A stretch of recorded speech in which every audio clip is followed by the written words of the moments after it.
Reflets d'Afrique Télévision, le Flash Info, The Breaking News.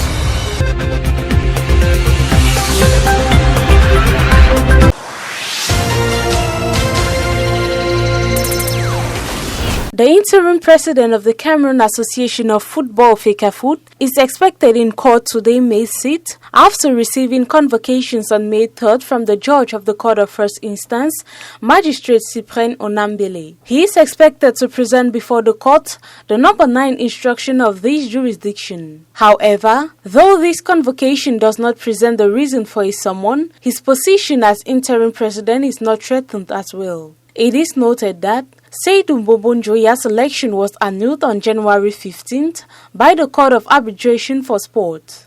Though the International Association of Football, the FIFA, had decided to maintain him as interim president, the allegations against funds mismanagement still looms in the air.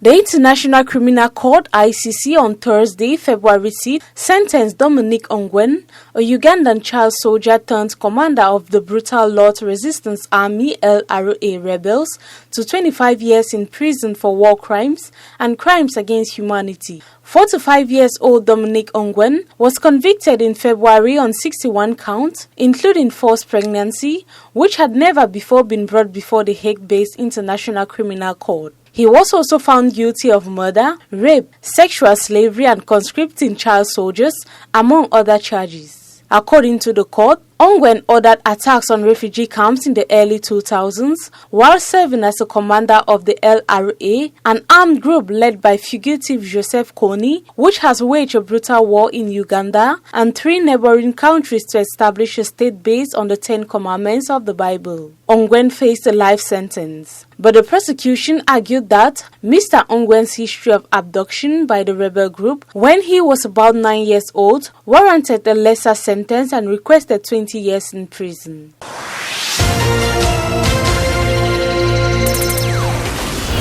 Ambulance blasts rings as they transport the freed college students in Nigeria. The students arrived at the Kaduna State Police Headquarters on Wednesday, February 5. President Muhammadu Buhari confirmed the release of the 30 students in a statement. Nigerian authorities do not give details on the circumstances of the release of the students or the possible ransom. Families of the abducted students in Kaduna had demonstrated in Abuja this week to demand their release. These armed gangs terrorize the local population. They loot villages, steal livestock, and engage in mass kidnapping for ransom. A total of 39 students were abducted on March 11 from their university in northwestern Nigeria in the city of Kaduna. An initial group of 10 students were rescued by security forces in the weeks following the attack. The remaining 29 students were held captive for nearly 2 months.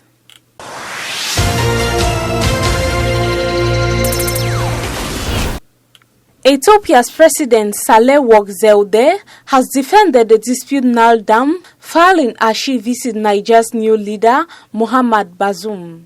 The meeting focused on the contentious Grand Ethiopian Renaissance Dam. The issue has been a source of tension in the Nile River Basin since Ethiopia broke ground in 2011. Meanwhile, a member of the United States Senate Relations Committee said issues of the dam should be resolved through negotiations in peace. Senator Christopher Coons, who visited Sudan on Wednesday, February 5, said the country has the right to technical information on the dam's flow and safety issues. Last Friday, Sudan warned that it could take legal action against Ethiopia. That if the latter goes ahead with plans to fill a mega dam on the Blue Nile without a deal with Khartoum and Cairo. Negotiations are underway between Egypt, Ethiopia and Sudan, aimed at resolving a years-long dispute over the giant structure that Ethiopia is building on the Nile's main tributary.